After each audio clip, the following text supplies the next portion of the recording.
जिज्ञासु मित्रों, बहुत बहुत अभिनंदन है आपका दिव्य सृजन में। प्रत्येक दिवस की भांति आज भी हम यहाँ पर लाइव चर्चा का कार्यक्रम शुरू कर रहे हैं। और जैसा कि आपको विदित है, यह जो लाइव चर्चा है, शिव सूत्र वसुगुप्त रचित शिव सूत्र पर हम चर्चा आगे बढ़ा रहे हैं। तो पिछले 3 सूत्रों पर हमने चर्चा कर ली है और आज चौथे सूत्र को हम देखेंगे। तो जो चतुर्थ सूत्र है वह क्या कहता है और उसका पिछले सूत्रों से संबंध क्या है। चौथा सूत्र कहता है ज्ञानाधिष्ठानम मातृका, अर्थात ज्ञान का अधिष्ठान या ज्ञान का आधार मातृका है। मातृका का अर्थ है वर्णमाला। तो ज्ञान का आधार वर्णमाला है। अब वर्णमाला शब्द हुआ करते हैं ना, लिखित रूप में रिटन सिंबल के रूप में भी होते हैं और वर्बल सिंबल के रूप में भी होते हैं। तो शब्द होते हैं। तो सबसे पहले शिव सूत्र में बताया गया चैतन्य आत्मा, आत्मा ही चेतना है। इस विषय को सबसे पहले प्रस्तुत किया गया और फिर उस आत्मा को जानने में, निज स्वरूप को जानने में जो बाधा है वह ज्ञान है। वह ज्ञान है बहिर्मुखी ज्ञान, विशेष रूप से जो इंद्रिय और मन की वृत्तियों से जो पैदा होता है। इंद्रिय मन के वृत्ति से जो ज्ञान उत्पन्न होता है, उस ज्ञान को बाधा कहा गया। तो ज्ञान बाधा है, ज्ञान बंधन का कार्य करता है, क्योंकि निज रूप के ज्ञान का निरोध कर देता है। निज रूप का जो ज्ञान हमें होना चाहिए, निज स्वरूप को जो हमें जानना चाहिए, आत्मा को जो हमें जानना चाहिए, हम उस आत्मा को नहीं जान पाते हैं क्योंकि इंद्रियों का ज्ञान हम पर हावी हो जाता है और वो उस ज्ञान का निरोध करता है। आत्मा की ओर जो हमारी यात्रा है, निज स्वरूप की जो यात्रा है, निज स्वरूप की जो प्राप्ति है, उस ओर हमें नहीं जाने देता और हम इंद्रिय जनित वृत्तियों में ही खोए रह जाते हैं। और इंद्रिय मन की जो वृत्तियां हैं उसी को यहाँ ज्ञान कहा जा रहा है, क्योंकि इंद्रियां जो सेंसेस है, हमारी जो सेंसुअल वर्ल्ड है, एक नॉलेज हमें दे रही है, लेकिन जो भी नॉलेज दे रही है वो सेंसुअल नॉलेज है। और सेंसुअल नॉलेज होने के कारण ही उसे मिथ्या कहा जाता है, माया भी कहा जाता है। गोचर जहां लगमन जाई, जहां जहां इंद्रियां जाती हैं, पहुंच सकती हैं, वह सब रियल नहीं है। और वही बंधन है कि आप अपनी रियलिटी को, आपका जो रियल सेल्फ है, आप उसको नहीं जान पाते हो, क्योंकि वही बंधन है। वह ज्ञान ही बंधन बन जाता है, इसलिए ज्ञानम बंधा ऐसे लिखा गया।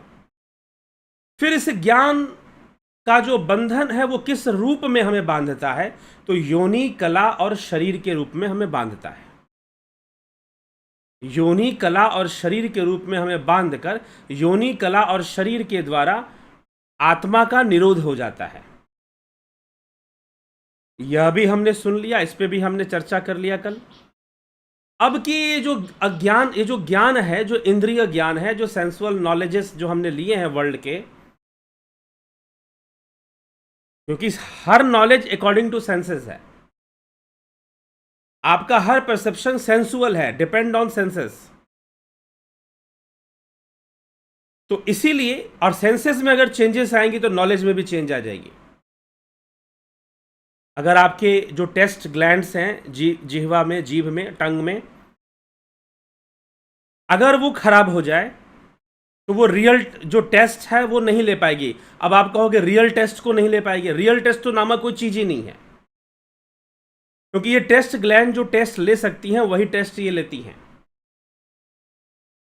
अब इसमें रियल और अनरियल वाली टेस्ट की हम क्या बता सकते हैं? Average, not real. जो भी टंग में हमें टेस्ट मिल रहा है दैट इज नॉट रियल।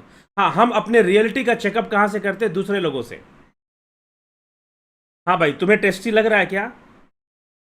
ठीक है, लेकिन आपका भी टेस्ट ग्लैंड वैसा ही है तो आपको भी टेस्टी लगेगा। लेकिन हो सकता है कि अगला ज़्यादा मिर्च खाता हो, नमक खाता हो, तो हो सकता है कि उसका परसेप्शन बदल जाए। आपको अगर किसी को कोई बीमारी हो जाती है, जैसे कि अभी कोरोना इन्फेक्शन जिनको होता था और बीमार पड़ते थे लोग, उनका टेस्ट चला जाता था, सही से उनको टेस्ट नहीं आता था। कम नमक भी है तो उनको बहुत तेज नमक लगता था, स्वाद पता नहीं चलता था उनको, ऐसी चीज़ें होती थी।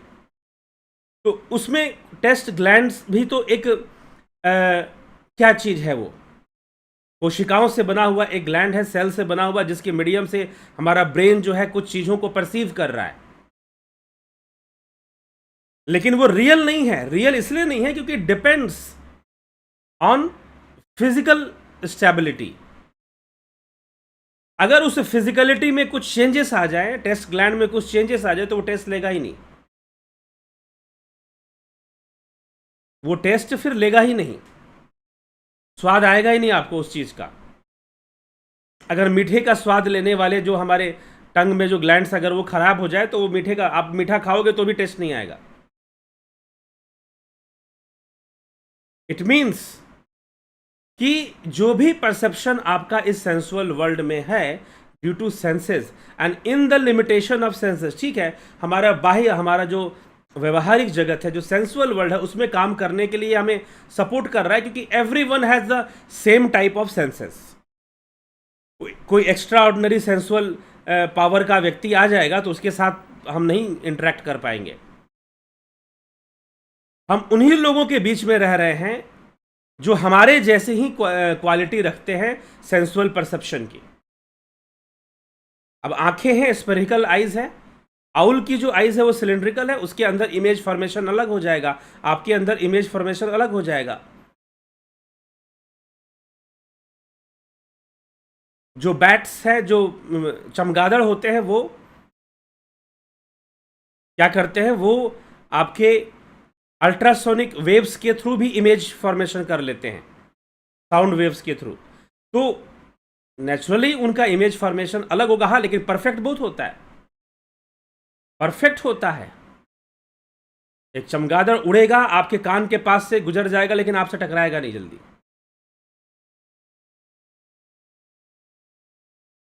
ठीक है। तो ये सेंसुअल वर्ल्ड है, और जो सेंसुअल वर्ल्ड का जो नॉलेज है वो आत्मा के ज्ञान के का निरोध कर देता है, बाधा उत्पन्न कर देता है। इसी बात को पीछे समझाने की कोशिश की गई है, इसीलिए कहा गया है ज्ञानम बंध। और उस ज्ञानम बंध जो है वो तीन रूप में हमारे सामने आता है, योनि, कला और शरीर। योनि, कला और शरीर, इस तीन फॉर्म में उसका भी एक्सप्लेनेशन हो चुका है। और आज कि ये जो बाह्य ज्ञान है, इसका अधिष्ठान कहां पर है, तो लिखा जा रहा है ज्ञानाधिष्ठानम मातृका। ज्ञान का आधार वर्णमाला है। नसो अस्ति प्रत्यो लोके यह शब्दानुगमादृते अनुभिद्यमि वज्ञानम सर्व शब्देन भासते। इस लोक में ऐसा कुछ भी नहीं है जो शब्द से अनुगत ना हो। शब्द से भिदा यह संपूर्ण विश्व, संपूर्ण ब्रह्मांड शब्द से विधा हुआ है, शब्द से ही प्रकाशित है। और इसी के द्वारा अंतर अनुसंधान रहित जो बहिर्मुखी ज्ञान है उसे ही बंध कहते हैं। इसी के द्वारा मतलब शब्द के द्वारा, जो अंतर अनुसंधान से रहित है। शब्द अब एक कॉमन टर्म हमने लिया जो कि यूनिवर्सल है। शब्दे आकाश, शब्दे धरती, गुरुवाणी से संबंधित एक श्लोक या मंत्र है कुछ। शब्दे आकाश, शब्दे धरती, शब्द शब्द भया प्रकाश। सकल सृष्टि शब्द के पाछे, नानक शब्द घटे घट आछे। तो शब्द की सत्ता है, वो तो है, शब्द रूप में ही वो सत्ता कार्य कर रही है, तो वो तो है ही। लेकिन जो बाह्य ज्ञान का जो आधार है वो वर्णमाला है, वह भी शब्द रूप है, वह भी शब्द में है। तो उसका आधार बनता है ज्ञान। जैसे कि मान लीजिए कि अभी मैं कुछ चीजें आपको बता रहा हूं, उसका आधार क्या बन रहा है, शब्द ही तो बन रहा है, भाषा बन रही है, वर्णमाला बन रही है। तो अनुसंधान करता जो भाषा के वैज्ञानिक हैं, जिन्होंने संस्कृत भाषा बनाई, उनका मानना है कि देवनागरी भाषा में जो वर्ण होते हैं वो दो प्रकार के होते हैं, स्वर और व्यंजन। अ, अ से लेकर अह तक 16 स्वरों की चर्चा आती है। तो जो स्वर होते हैं वो अंतर्मुखी साधना में सहायक होते हैं, और जो व्यंजन है वो बहिर्मुखी ज्ञान का अधिष्ठान बन जाते हैं। ऐसे भी बातें रखी जाती हैं, बताई जाती हैं। तो स्वरों के अभ्यास से यदि आप, जैसे ओंकार है, ओंकार भी एक स्वर है, स्वर है ओंकार। अ आ ई उ ये सारे स्वर हैं। ये आपको अंतर्मुखी करते हैं, एकाग्र करते हैं अगर इनका आप अभ्यास करोगे तो। जो व्यंजन है वो बहिर्मुखी ज्ञान का पूरी तरह से साधन बनते हैं, और वो उसका अधिष्ठान बनते हैं, आधार बनते हैं। उनका आधार लेकर ही बाहरी ज्ञान जो भी है शब्द का आधार लेकर ही रहता है। आप किसी को कुछ भी बात बताएंगे, आपको मान लो जी कि आपने कोई मिठाई खाई और मिठाई बड़ी स्वादिष्ट है, आप किसी को कैसे बताएंगे? शब्द के माध्यम से तो बताएंगे ना, बोल के बताएंगे, ध्वनि का प्रयोग करेंगे, शब्द का प्रयोग कर रहे हैं आप, तभी आप उसे बता रहे हैं कि भाई ये चीज है। कोई प्रॉब्लम भी है तो आप उसी ढंग से बता रहे हैं, प्रॉब्लम का सॉल्यूशन भी दे रहे हैं तो उसी ढंग से बता रहे हैं, शब्द वर्णमाला भाषा का प्रयोग करते हुए ही आप बता रहे हैं। तो इसीलिए इस वर्णमाला को ज्ञान का अधिष्ठान बताया जा रहा है कि यह जो भी बाह्य जगत का ज्ञान है, ज्ञान में भी अब दो प्रकार से हो जाते हैं, एक आंतरिक और एक बाह्य ज्ञान, एक परिमित और एक अपरिमित। जो अपरिमित है वो मोक्ष का ज्ञान, मोक्ष की ओर ले जाने वाला है, और जो परिमित है वो संसार में ही लिप्त करने वाला है। ठीक है, तो इस प्रकार से ज्ञान की भी ये दो अवस्थाएं बनती हैं। लेकिन समाधि अवस्था में ज्ञान नहीं टिक सकता, इसीलिए क्योंकि वहां पर आधार नहीं बचेगा ज्ञान टिकने का, क्योंकि वो समाधि है, वहां चित्त का लय हो जाएगा। तो जब चित्त कैवल्य में चित्त का ही जब लय माना गया है तो ज्ञान का आधार टिकेगा नहीं, तो वो ज्ञान के परे हो गया। इसलिए मोक्ष ज्ञान अज्ञान से परे हो जाता है। आत्मा ज्ञान अज्ञान से परे की वस्तु हो जाती है। हाँ, लेकिन जब तक हम उसको निज स्वरूप को जान नहीं लेते, प्राप्त नहीं कर लेते, तब तक तो उसके विषय में चर्चा होगी, उसके ज्ञान के विषय में भी चर्चा होगी। यह हमें समझना चाहिए। ठीक, तो जो बहिर्मुखी हम प्रतिबिंबों को जो देखते हैं, अब यह भी पारमेश्वरी शक्ति ही है। पीछे जो हमने पारमेश्वरी शक्ति की चर्चा की थी पिछले व्याख्यान में,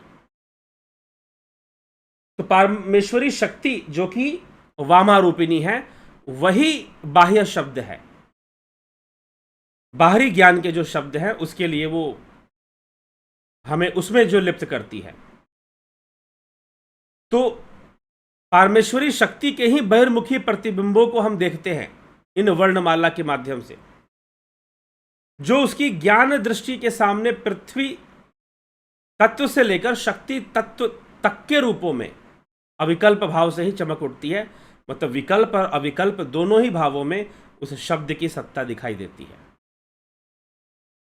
और पारमेश्वरी शक्ति उसी को ही प्रस्तुत करती है अलग अलग रूप में, उसी से सारी सृष्टि कर देती है।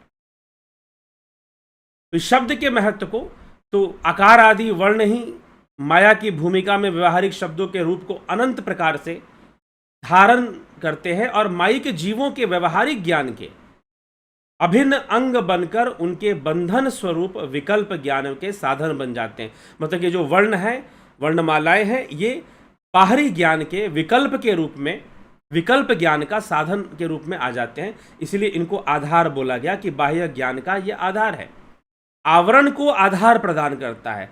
बाह्य ज्ञान एक आवरण है जो कि इंद्रिय वृत्ति से पैदा होता है।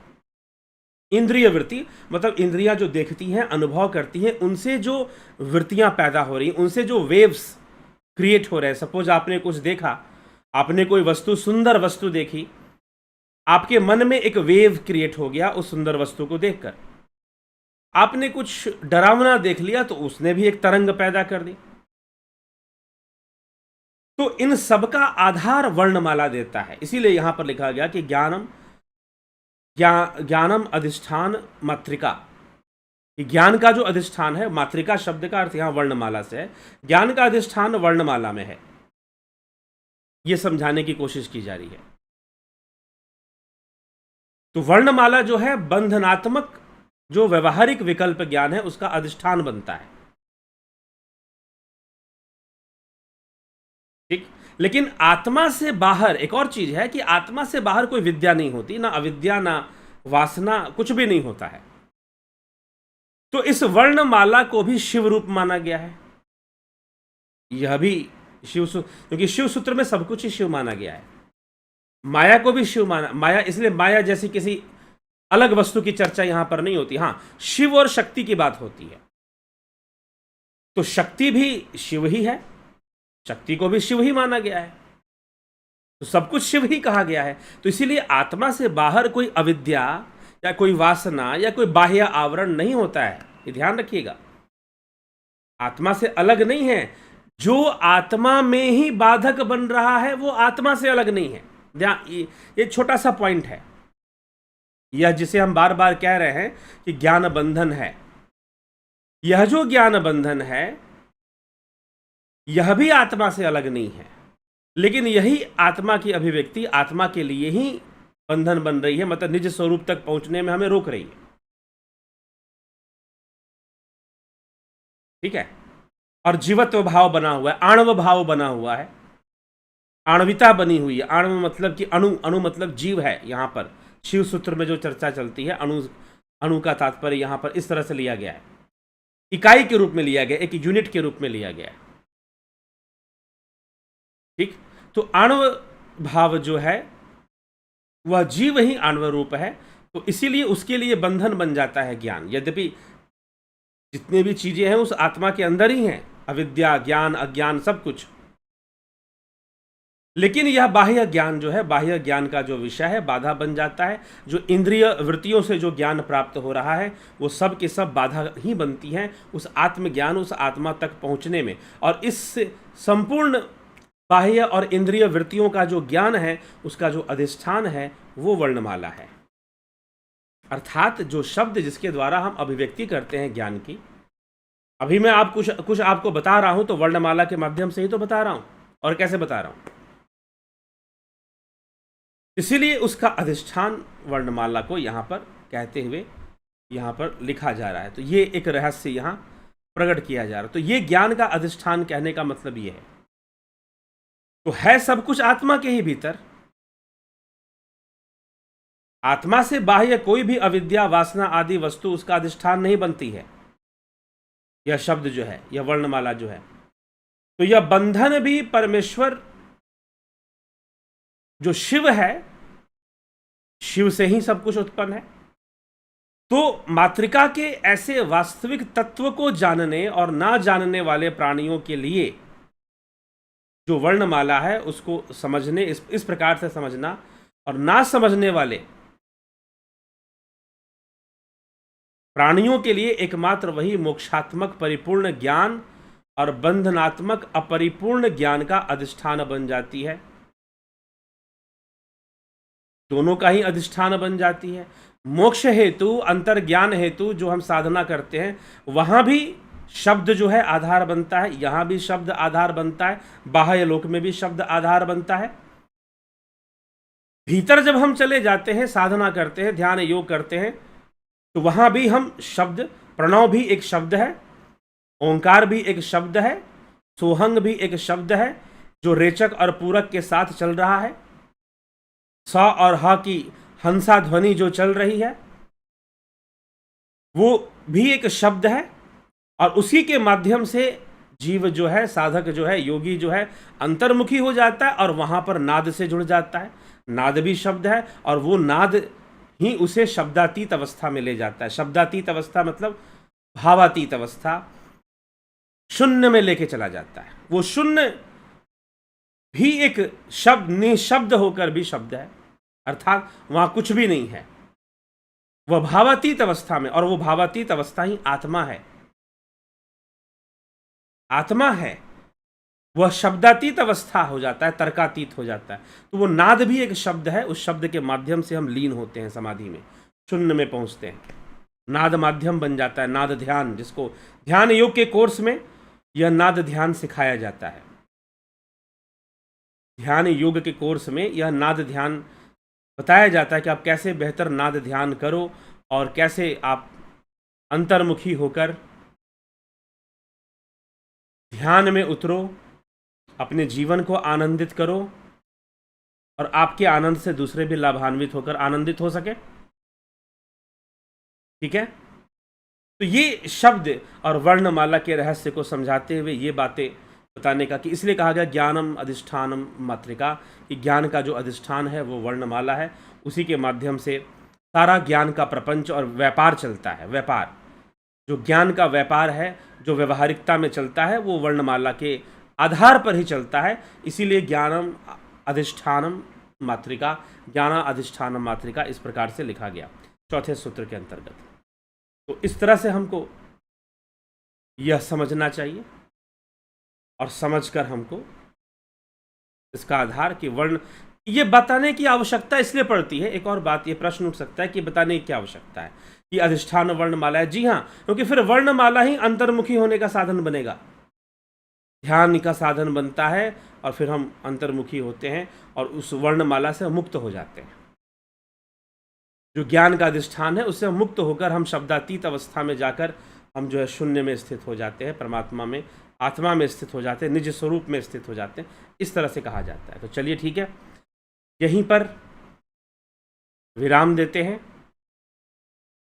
कल फिर लाइव चर्चा में आगे के सूत्रों को लेकर आगे बढ़ेंगे। और ध्यान योग का कोर्स यदि आप करना चाहते हैं, ध्यान योग का कोर्स है ही उस शब्द विज्ञान को अच्छे से समझने के लिए, उस शब्द द्वार तक पहुंचने के लिए। ध्यान योग का कोर्स है ही इसीलिए, शब्द द्वार के सारे रहस्य को प्रकट करने के लिए। तो जब हम ध्यान योग की साधना करते हैं तो निश्चय ही इस शब्द रहस्य को और बेहतर तरीके से समझ पाते हैं और अपने जीवन को आनंदित कर पाते हैं। तो यदि आप ध्यान योग करना चाहते हैं तो निश्चय ही ध्यान योग का कोर्स आप ज्वाइन करिए। यह जो ध्यान योग का जो कोर्स है यह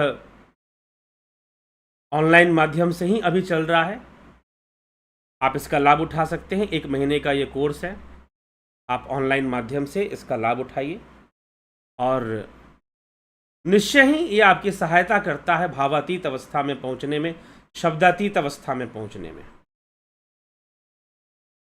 और निज स्वरूप का साक्षात्कार करने में। तो आप अवश्य कोर्स ज्वाइन कर ध्यान योग से लाभान्वित हो, अपने जीवन को और बेहतर बनाएं, क्योंकि ऐसा ध्यान योग हमें मोक्ष मिलेगा नहीं मिलेगा वो बहुत बात की बात है, लेकिन हमें एक अच्छा जीवन जरूर मिलता है जब हम ध्यान योग करते हैं। तो एक बेहतर जीवन, एक फोकस लाइफ, एक कंट्रोल्ड लाइफ, और उसमें आध्यात्मिक शास्त्रों की समझ भी हमारे हो, कॉन्सेप्ट भी क्लियर हो, तो और अच्छा ध्यान होता है। फिर ध्यान हम और अच्छा करते हैं और जीवन भी और अच्छा बेहतर, क्योंकि हमें जीवन ज़्यादा अच्छे से समझ में आता है। जीवन में होने वाली घटनाएं और खेल, हमें माया का खेल, प्रकृति का खेल हमें और अच्छे से समझ में आता है। ये लाभ होता है ध्यान योग करने का। और प्राकृतिक चिकित्सा का भी कोर्स चलता है जो शरीर के स्वास्थ्य और संतुलन के लिए बहुत आवश्यक है। तो जरूर हम इसको भी करके इसका पूरा लाभ उठाएं। करना चाहते हैं 14 मई से ही कोर्स शुरू है, लेकिन 17 तारीख तक आप इसको ज्वाइन कर सकते हैं। 17 से 18 तक, थोड़ा सा 14 का डेट प्रारंभ दिया हुआ है, लेकिन हो सकता है कि 2-3 दिन लेट से ही कोर्स प्रारंभ हो, और 17 तारीख तक आप निश्चित रूप से आप इसको ज्वाइन कर सकते हैं। तो चलिए अभी हम विचारों को यहाँ विराम देते हैं और कल फिर मिलते हैं लाइव चर्चा में 9 बजे आप सभी से अगले सूत्र पे चिंतन करते हुए। बहुत महत्वपूर्ण सूत्र है अगला भी, ठीक है। तो बहुत बहुत आभार आप सभी का। जुड़े रहें, बने रहें, लाभ उठाते रहें।